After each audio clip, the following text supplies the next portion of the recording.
ألا وإن من أعظم الحرمان وأشد مظاهر الخذلان أن يجالس المرء الأصحاب ويسامر الأحباب فينتقي لهم من الحديث أعذبه ومن الأدب أرفعه ولا يصنع مثل ذلك مع والديه. وهذا لعمر الله من أقبح الخصال وأرذل الفعال. إخوة الإيمان، إن بر الوالدين من أحب الطاعات إلى رب البريات.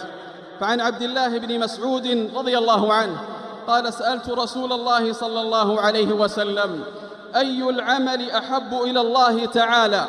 قال: الصلاة على وقتها. قلت: ثم أي؟ قال: بر الوالدين.